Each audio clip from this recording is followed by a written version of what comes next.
Back in the day, a lot of people were taken by the spectacular performances of the Gibb brothers as they performed under their musical group Bee Gees, building one of the most notable careers in the music industry. Over decades, their music has remained a staple for a lot of people, finding new audiences in every generation. However, behind all the success and groove, the Gibb family has been faced with some very heartbreaking moments over the years, which saw the end of their career together.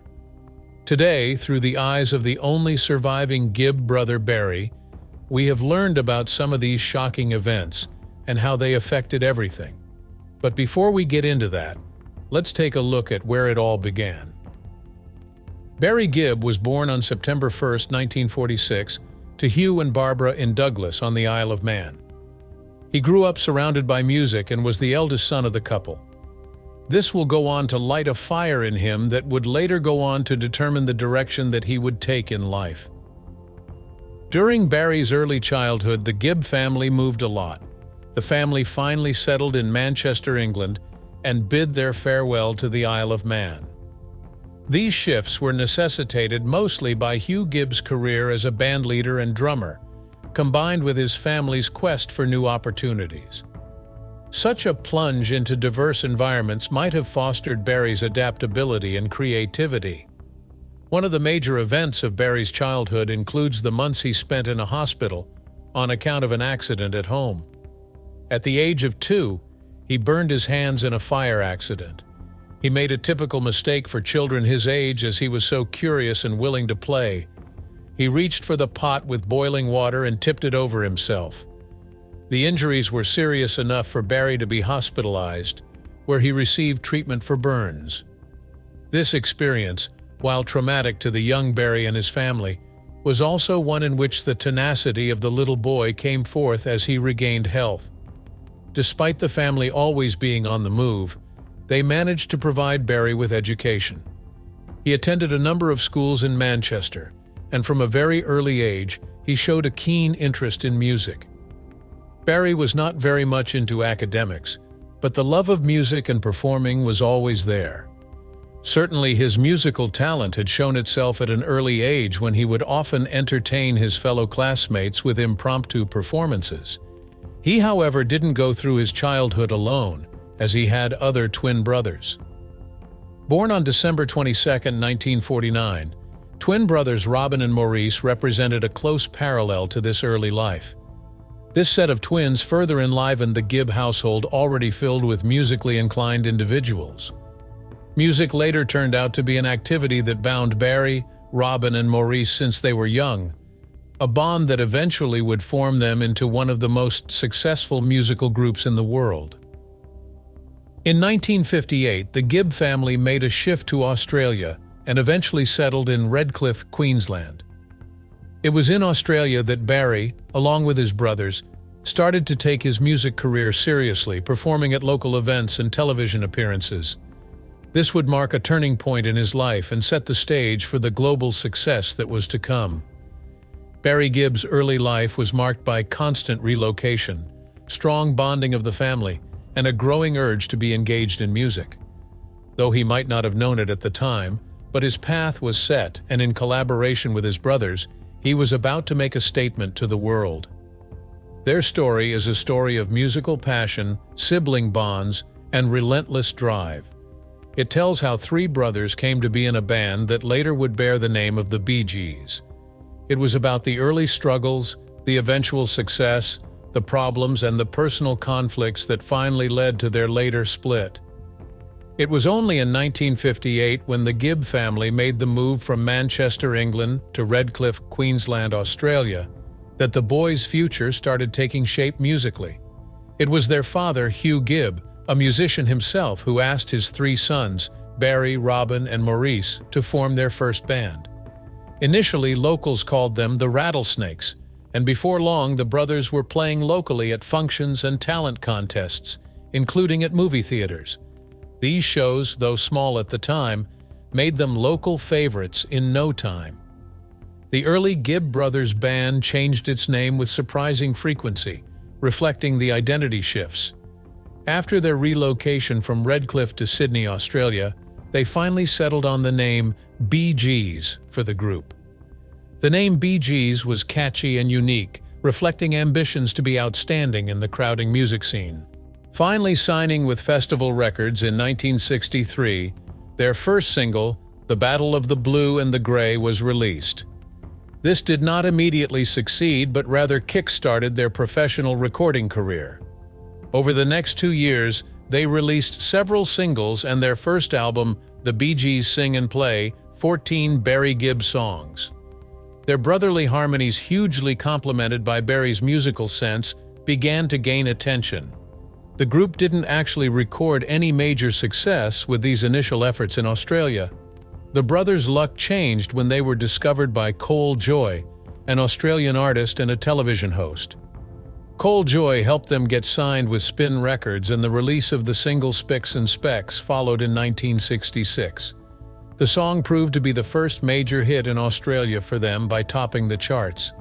Encouraged by this, the Gibb family returned to England in 1967 on the premise that returning to the center of the music world would bring wider opportunities for the Bee Gees. This move proved to be one of the most major turning points in their career. Upon arrival in London, the Bee Gees received a recording contract from one of the most influential music producers, Robert Stigwood, who most undoubtedly played an imperative role in their rise to success. Under Stigwood, the Bee Gees started work on their first album to be internationally distributed, Bee Gees First, in 1967. It boasted hit singles like New York Mining Disaster 1941 and To Love Somebody, which captured the brothers' spectacular harmonies and the songwriting prowess of Barry. These tracks got a lot of time on air both in the UK and across the pond in the US, propelling the Bee Gees into the international spotlight. With the ever-increasing popularity of the Bee Gees, their struggle to keep abreast of their blossoming career became even more intensified. For 9 continuous years, they were always on the road, touring Europe, the United States, and Australia. This was accompanied by their name becoming more synonymous with live performances and other media events, which would make them a strong act within the circuits of pop and rock music.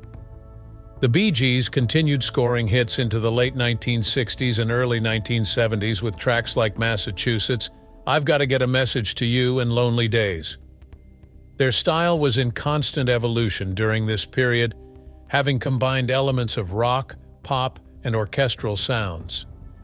The brothers composed their music in such a way that they would remain relevant in the musical landscape, which then resulted in their continued realization of considerable commercial success. The constant touring, recording, and attempt to maintain their success took a heavy toll on the brothers' relationship. Tensions finally reached their boiling point in 1969 with their first major breakup. The disagreement between Robin and Barry over the direction their music would take was the principal cause of this breakup. With Barry now right in the middle of being the frontman, Robin felt put in the shade and opted to leave to pursue his solo career. The breakup was a huge shock to the Bee Gees, and for some period of time, it looked like the band could be finished for good. Even after the breakup, Barry and Maurice continued working together. Their album, Cucumber Castle, was released in 1970. Robin's solo work met moderate success. By 1970, however, the brothers acknowledged that their strength was in unity. The brothers reconciled, and the Bee Gees were once again whole. In late 1970, they released 2 Years On. It was the hit single Lonely Days that really marked the successful comeback of the trio.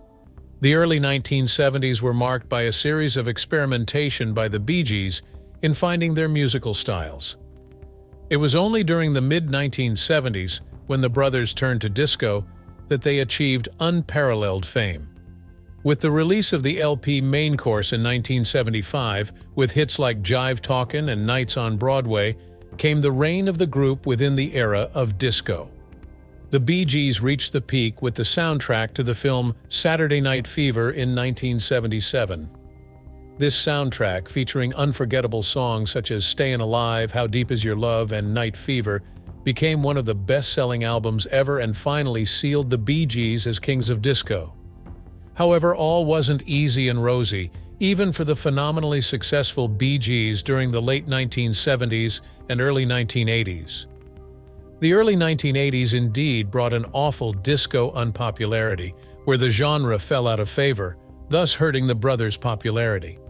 The brothers also struggled with substance abuse and the pressures of fame, and their relationship suffered another strain. The brothers retreated from the limelight to continue working on solo projects. Though the group would go on releasing some of their records through the rest of their career, it would never again reach such great heights of fame as it had during the disco era. By the late 1980s, the brothers were pretty much disbanded, continuing to pursue other interests. The bond between Barry, Robin, and Morris was solid, though, and throughout the 1990s into the early years of the following decade, they would reunite for various projects. Indeed, it was Maurice's early death in 2003 that ended the career of the Bee Gees, but the legacy has been honored by Barry and Robin through their respective solo careers. From the earliest times with Rattlesnakes to the worldwide superstardom of Bee Gees, it was really long and full of twists along the way. Their music still continues to make a mark on audiences worldwide and proves how much their impact left an indelible mark on popular music.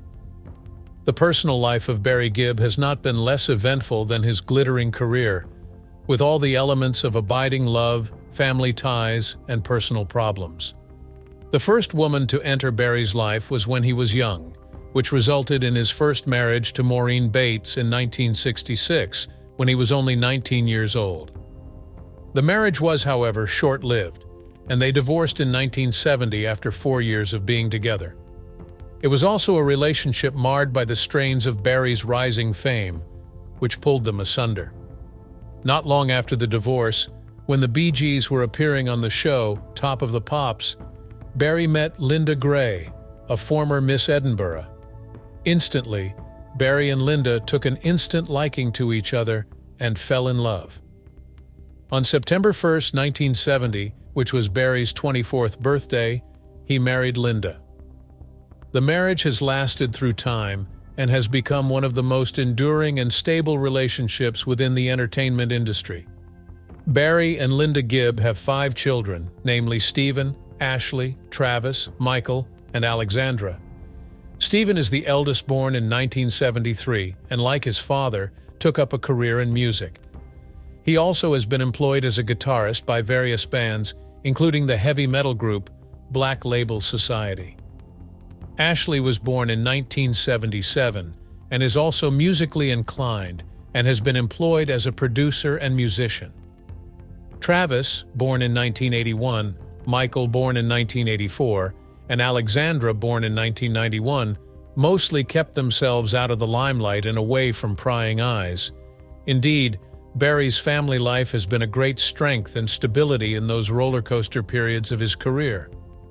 Through the enormous pressures that accompany fame, he has kept the family close together and very often talks about how his wife and children mean everything to his success and happiness. Be that as it may, his personal life has also undergone a series of ups and downs. The Gibb family has undergone big tragedies over the years, mainly with the loss of his younger brothers. Andy Gibb, who was the youngest brother of Barry, and also a very popular solo artist, fought substance abuse and died in 1988 at just 30 years old. The sudden death of Andy was another severe jolt for Barry and his family, which kept them traumatized for an extremely long period of time. Then, in 2003, came the death of Maurice Gibb from complications arising from a twisted intestine. Poor old Barry was very close to Maurice. He was, as a matter of fact, his brother not only in familial but also in professional terms. Then, in 2012, cancer took its toll on another brother, Robin Gibb. This left Barry as the last surviving member of the iconic trio known as Bee Gees. He has never forgotten his brothers, constantly giving interviews to speak of them and performing songs in their memory. Following the tragedies, Barry remains resilient, finding his strength in his music, his family, and the enduring love of his wife, Linda. Outside family ties, Barry also built some very close celebrity relationships. He had an exceptional musical career, collaborating and creating friendships with several icons in his time, including Michael Jackson and Barbra Streisand. Apart from their collaborations, Barry Gibb and Michael Jackson developed a close and long-lasting friendship. The two met in the 1970s when both were topping the music charts, with Barry being with the Bee Gees, and Michael being the lead vocalist of the Jackson 5 before launching his solo career. They shared experiences with fame through their love for songwriting and producing songs. Over the years, their friendship grew, with Michael always being invited to Barry's homes. Both would discuss music for hours together and sometimes record together. Among the latter collaborations was the duet All in Your Name in 2002, meant to serve as a statement from them about both their belief in peace and the opposition to the Iraq War. Although the song was never released as a single, it nonetheless serves as testimony to their close friendship and shared values. Barry had taken Michael Jackson's death back in 2009 pretty hard. Michael, in his view, was a gentle soul, kind and sensitive. He felt very sad about the death of such a close friend of his. The rapport they shared was based not only on professional relations, but also on something deeper and more personal. Another artist with whom Barry Gibb had a commercially rewarding and artistically enriching collaboration was Barbra Streisand. The opportunity of working with Streisand came when, in the late 1970s, she asked Barry to produce her 1980 album Guilty. It was an immediate commercial success, becoming one of Streisand's biggest-selling records, winning both artists Grammy Awards. The title track Guilty and the hit Single Woman in Love went on to become timeless classics. The work he did with Streisand showed Barry to be a versatile songwriter and producer. But more importantly, their partnership was continued with the follow-up album Guilty Pleasures in 2005, pushing them forward into a professional relationship. Barry and Barbra share a dramatic creative chemistry, and their collaboration remains one of the most celebrated in the music industry. Outside all the successes and tragedies that Barry has been through, he also faced some personal challenges that threatened all he had. Barry Gibb himself had his problems with addiction, which began to take hold during the early successful years of the Bee Gees. The pressures brought about by their sudden rise to fame, coupled with the endless touring and recording commitments, soon had him reaching for the bottle and for prescription drugs. However, Barry managed largely to avoid all the more serious consequences that befell his brothers, in large part due to the support of his wife, Linda Gray. Linda played the most important role in helping Barry stay sane and sober. She gave him a home atmosphere that was not only stable, but also full of love to keep Barry grounded during the turmoil of his career. Indeed, Barry has spoken time and again that Linda is his rock and a supportive partner both during the high and low points of his personal life and career. The marriage has survived the ups and downs of over 5 decades because of mutual bonding and respect between the two. More recently, the battle with addiction was shared by one of Barry's sons, Stephen Gibb. Stephen himself is a musician who had to deal for many years with dependency, first on drugs and then on alcohol, before seeking treatment. His revelations talked about the challenges that addiction brought on the Gibb family across generations. Stephen's journey to recover has indeed been inspirational, and Barry has openly declared pride in the strength and resoluteness of his son to overcome his demons. Barry Gibb's life has been a combination of brilliant successes and deep personal tragedies. The relationships he built with icons like Michael Jackson and Barbra Streisand speak much about his respect in the music industry. Yet the series of tragedies that hit the Gibb family, the struggles with addiction, and the losses of Andy, Maurice, and Robin have made sure that the dent has been indelible on Barry himself. It is through all that the steadfast support of Linda has been so instrumental in guiding Barry through those turbulent waters of fame, addiction, and loss, allowing him to continue his legacy as one of the most enduring figures in music history. There you have it, a close look at the life and struggles of Barry Gibb. Check out the channel for more videos, and we will see you in the next one.